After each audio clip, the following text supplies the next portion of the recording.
you should be able to see, right? Full. Yeah. So this is the header of my website, which is moving, and you can go in and like move the letters around. So have a little play after you finish work. I put a little bit of context. So these are my first drawings when I was a kid. This is a self-portrait, which I don't know how I would picture myself as blonde, but maybe in my dream I was blonde, I don't know. I think these must be either the arms or the earrings, I'm not sure. Self-portrait, I think this was my mom with very long legs and this massive table that looks like a slug, but then actually these are pens. So I love doing things that were very tall. I think I was very short, so I dreamt about very tall people for some reason. And then first first attempt of collage and graphics and things like that, this was me. I think this haircut is how Marco met me, and it was going strong for like 25 years until the point that I was like, no fringe anymore, I'm bored. Maybe I'll go back to it when I feel like in my middle age crisis or something. Going towards so as I was saying, like I come from this not very artistic background. I studied Milan graphic design, and I was into music, and I always seems to separate the two because I didn't find a way to combine them. I think that it's a very contemporary idea, the idea of finding yourself in a niche market and make it happen. So I think back then there were a lot of designers at labels and stuff like that, but they were quite territorial owners, meaning that the designer will stay until they just retire.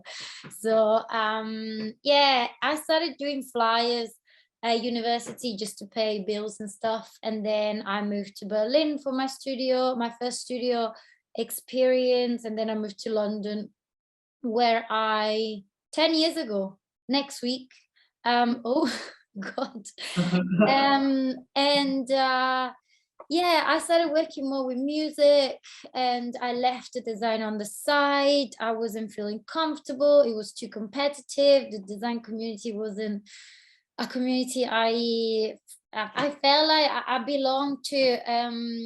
There was a lot of chat about work after work, and I don't know, I feel like I'm inspired by so many different things that I can't just talk about design, you know, it must be coming from all around you rather than one thing. And yeah, music gave me that the confidence of feeling something, you know, of feeling good about something and feeling good at doing something. So I did design, I did music for a while, I left design, and then I moved to Glasgow 5 years ago, and I decided to go freelancer. And I pestered every record label I knew, coming from bands and relationships that I had with them, and say, look, I went freelancer, I'm scared, please give me a job, like anything. And they trusted me. That was the kind of trust I needed when I didn't have a good client background. So I started doing all these posters for different nights and different artists. Some of them became more famous throughout the years. Some of them disappeared, but you know, I started to develop this colorful typographic look. I think not being an illustrator for me means that I need to find the illustrative side on other things, and for me the lettering and the letters and deconstruct letter, put them together, mix them, make them in a different context. That was my illustrative way of making a composition. And I always love colors, so that came quite spontaneous to me. This ended up being bought by the V&A as part of the cultural British design and music scene. we'll see if it's going to end up in the museum in the next 50 years. So I don't know.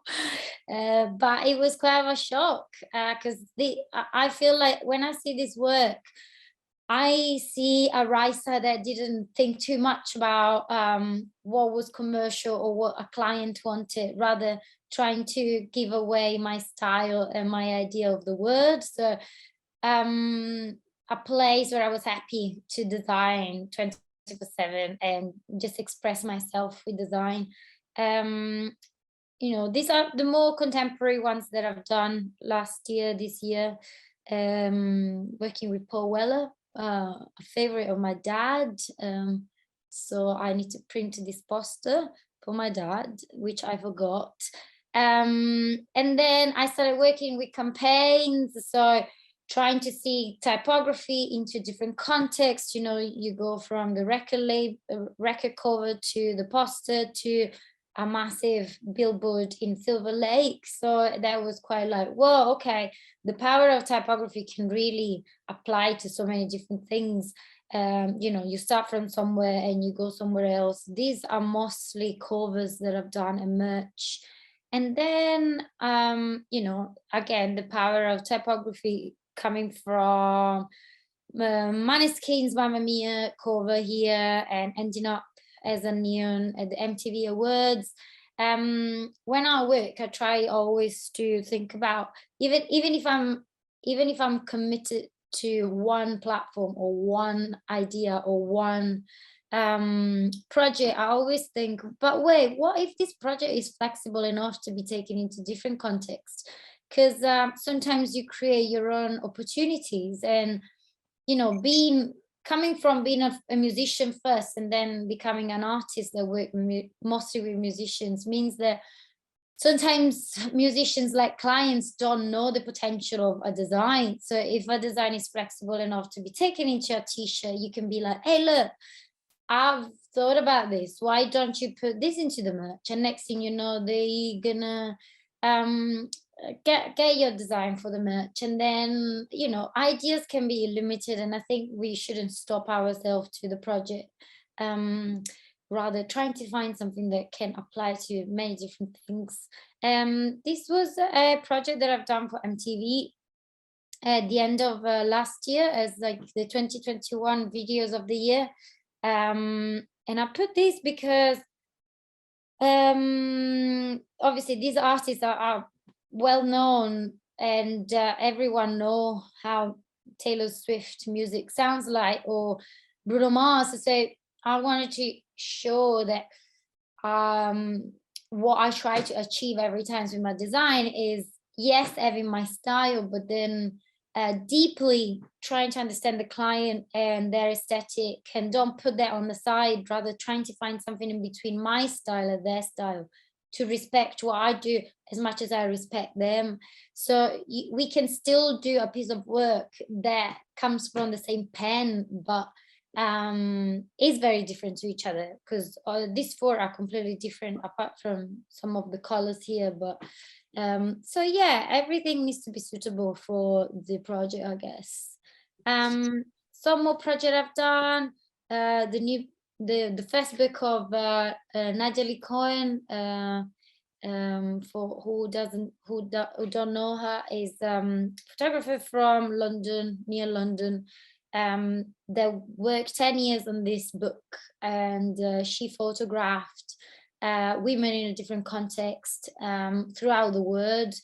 They're beautiful, beautiful pictures, and it was so difficult to put all of these 10 years of work into one logo. So I think we must have done something like 150 tests on typography, just because there was so many different things to keep in mind, and at the end we went for this one.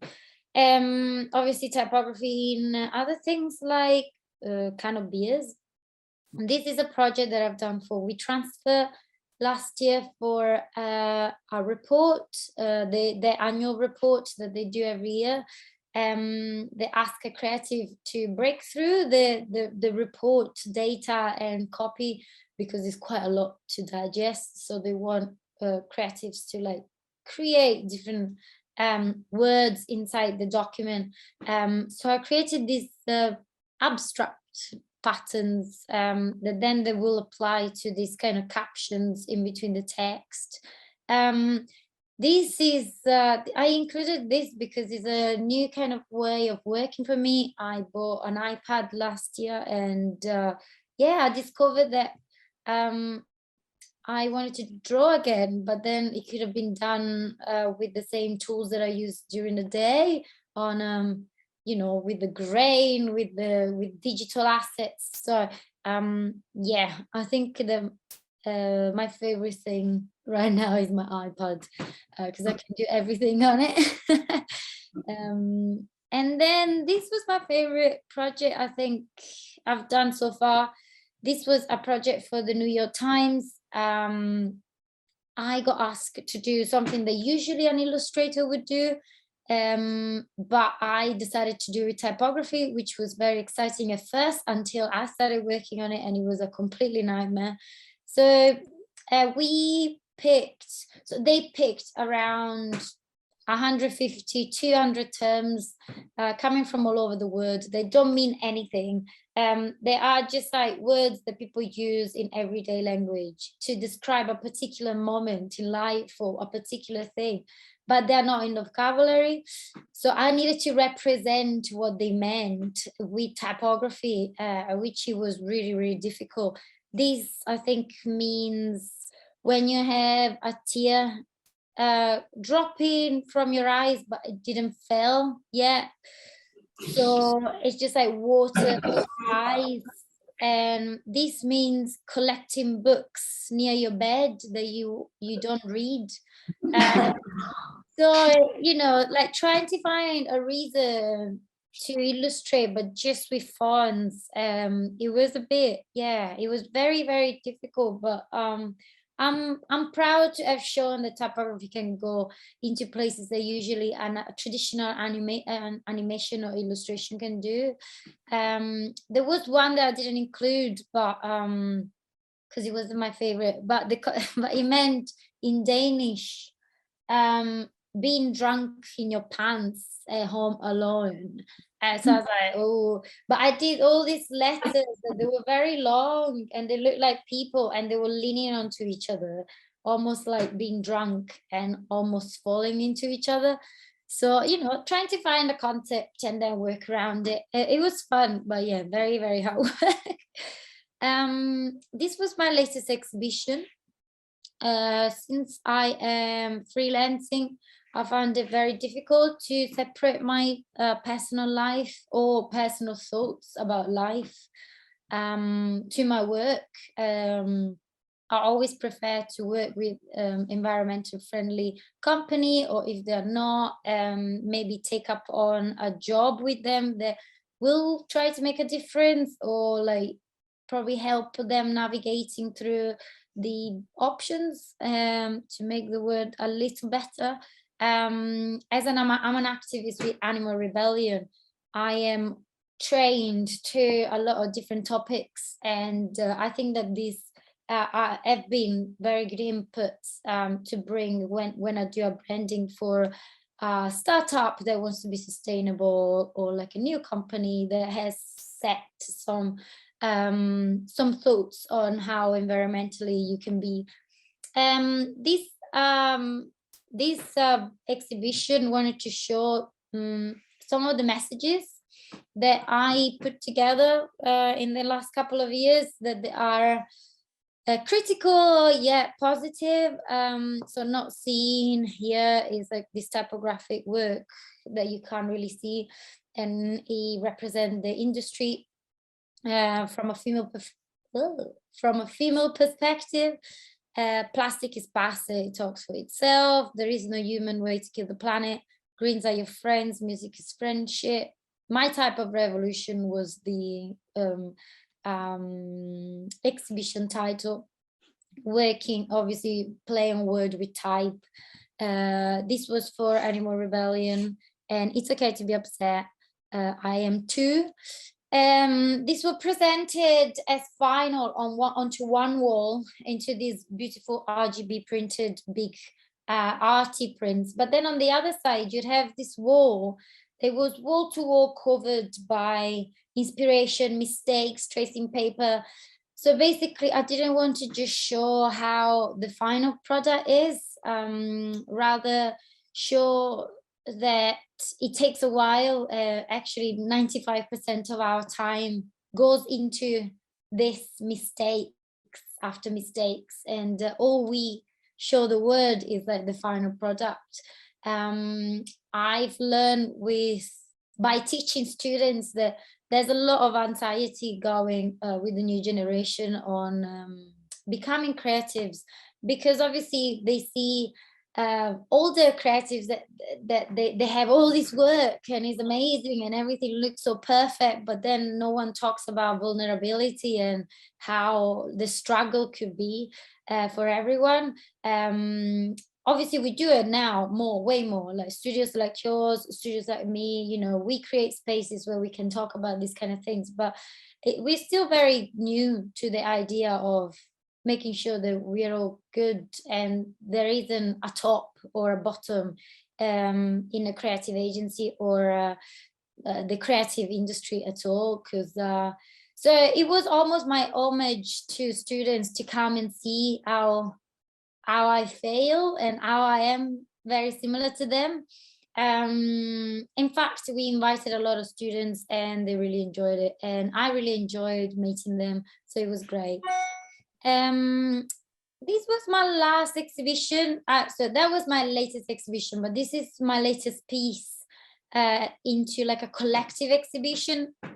So I got invited to Ibiza this winter to do a residency, 2 months. I had to explore the island away from tourism, and we needed to explore the island from a creative perspective of presence of the island, and I didn't have a clue what to do. I told the curator, I was like, do you know I'm a designer? I'm not an artist. I need a purpose in life. I need a brief. But she was really great because I admire that she saw the artistic side of me and she wanted to push that. So I'm going to be forever grateful for this opportunity. I started working as an artist rather than on a deadline, and I started to collect a lot of different things. This was my first installation. The installation features some work of music as well. So it was the first time that actually my music or my sound was combined with my design. I always did it for other people, but not for myself. So basically my thoughts about presence in Ibiza is that when you are in the summer, it's touristy, it's messy, it's loud, everyone's going to the club, there's all these posters everywhere that just like connects each clubs and nights and everything.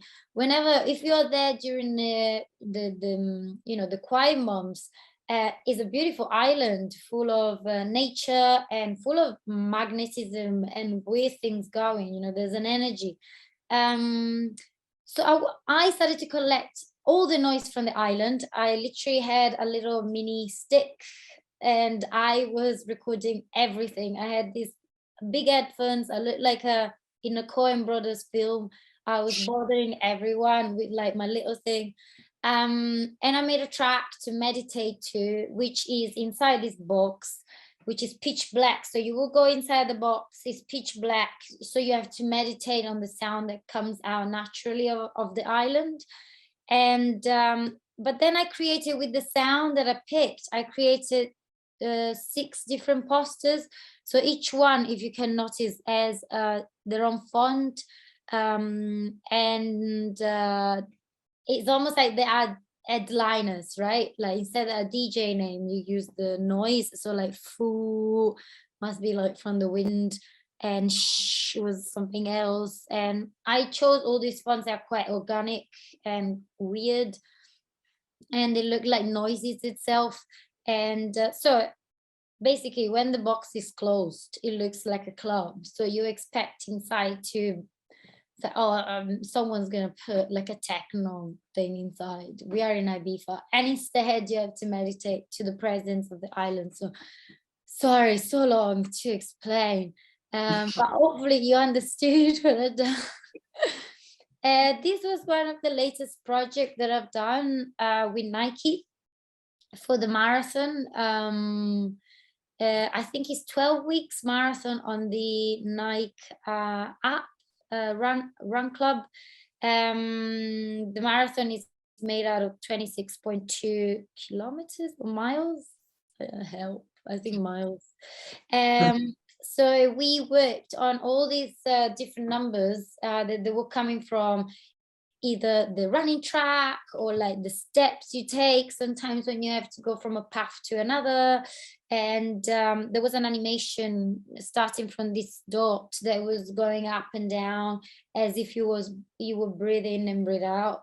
So it was a great project. I got to research a lot for the first time into like typography, making a lot of different numbers, and yeah, it was great. And then I think this is the last slide. I included the last 2 works I've done that I liked. One was for the Financial Times weekend cover. We did like a whole series of like 90s looking image stock holiday resort, because this writer brought out an amazing piece on going on holiday where it's all inclusive, that no one wants to go anymore because it's like, no, but it's so tacky and it's actually so fun. The article, it was really fun. And if anyone is into like this kind of journalism, let me know. I'll send it to you because it's fun. And this is the latest collaboration I've done. The My Type of Revolution poster being put into like a lazy off 2-piece. So I included this because I really like this work. But also I was listening to a podcast that my friend did, and she was saying how much we are pushed to do new work after new work after new work whenever we don't actually explore many possibilities for each project. So let's say I've done this design, and you know, after done this design, I was already on to the next one. Whenever sometimes it's nice to find different platforms to expand your design and let it happen into different platforms. So this is exactly what happened. And I think that we are all leading into like this hectic way of working because we need to have a new idea every time, whenever we never sit down on our project and actually learn from them. Myself, I make this mistake as well. So I think this project told me that, and it was very interesting for me. And that's it. I don't want to bother you more with my project. But it's a little brief of what happened in the last 5 years. Yeah. But thank you. I was interested to know, seeing as you've worked as a graphic designer working to a brief, you've also then, you know, worked in a more kind of self-directed way in like artistic projects. Would you have like a preference? Like, is it maybe that ideally you actually prefer to, you know, make work around your own ideas, or do you still like to work in that more kind of client designer model as well? Yeah, so I think that when I got invited to Ibiza, I was panicking because I never realized how much a brief or a commitment within a client actually meant to me. So I was like, oh, I actually don't know where to start. I realized that I was so trained onto that, you know, everyday relationship with clients that they would give me what they wanted and I would try to find solutions. So to sparkle that first sort of artistic idea by myself, it was very difficult. But I think it connected me to when I started doing design and I started doing things more for passion rather than for work.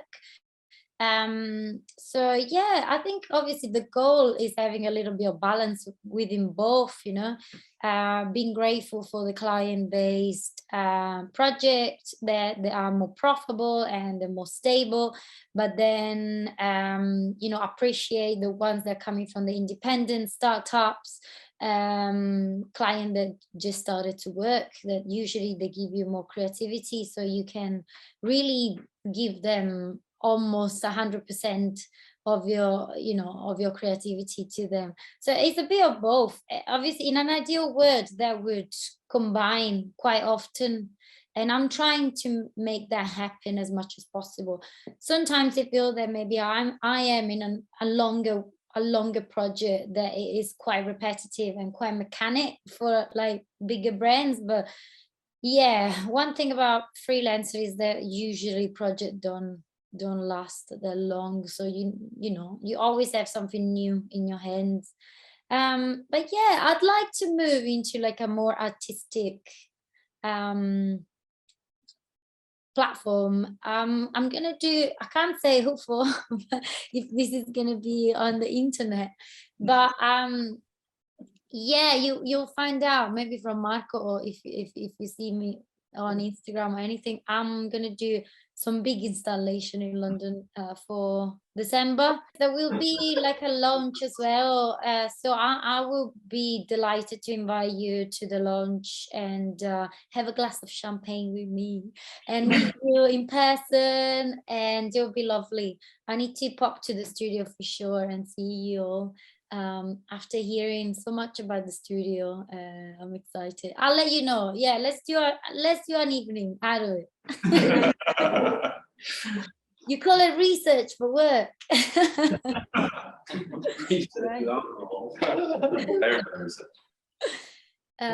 But yeah, that would be a good context for me to like have my hands on things, and yeah, not being on my computer where emails pops out every 2 seconds and you can't you know, you'll see it, you want to read it, the minute that you see a notification. I'm not that kind of person that can be like, no, I'll look when I'm done. I just can't do it. I'm like, what's that client have to say to me now? So I can't help it. But yeah, that's the goal. I think every one of us, in terms of creativity, we all try to look for a balance between something more that comes from you and something else that is more of a compromise, just to be sustainable. It's a sustainable balance, because obviously financially safer projects are better than more creative projects. So, yeah. I was surprised that there weren't more record sleeve designs or album artwork in your I've done loads, but I think I'm trying to move away a little bit from music. Not that I always want to work in music, and I always will, but yeah, as part of like my push to be learning new skills and working with something new every now and then, I needed to, yeah, so I'm not regretting any music, but you know, a little bit of understanding, but not too much, and trying to like show all of the other skills as well. But I have a little section here that is my design. That means that you DJ disco. I used to DJ more often when I wasn't working so much. I had to kind of decide what to do at one point of my life. I do it sometimes. I got a radio show, so just I don't have the push to be like, oh, are you that kind of DJ that makes everyone dance? So I don't have to think about, okay, is this song gonna make people dance, or it's more like I buy a lot of records, and at least I've got a monthly place where I can play them for whoever is bothered about listening to me. I was really interested by, I mean, everything you did looks amazing, particularly the music posters, and you talked a lot about your relationship with clients and how you approach briefs versus your own kind of creative artistic process. With musicians and bands, do you tend to get brief for the type of show that it might be, or the festival they're playing at, or are you kind of left to devices? I think there's two different way of musicians. I think I got to put them into categories. So there's the musician that wants to be involved with the creative process. So in that case, you know, we do a good understanding of what they want to bring visually, and it's also understanding how to make their music tangible into like a record cover or anything else. So it's actually a more challenging way, but it's definitely the most rewarding, because then it's almost trying to find a way they see the work, but in a way that you want to design it. So yeah, it's very tricky, but I think that it respects both ends more.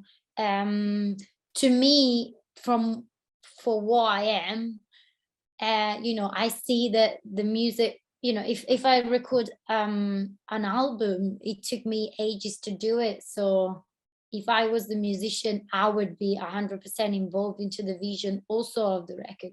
But there are people that completely trust you. So the other kind of musician is the kind of musician that really likes your work, and that's why they chose you, because you go along with what they had in mind. So they completely trust you, and you feel very free to do whatever you think is good. So, you know, I usually do a research anyway on what they used before, or I send a lot of tests just to see how they react in front of different things.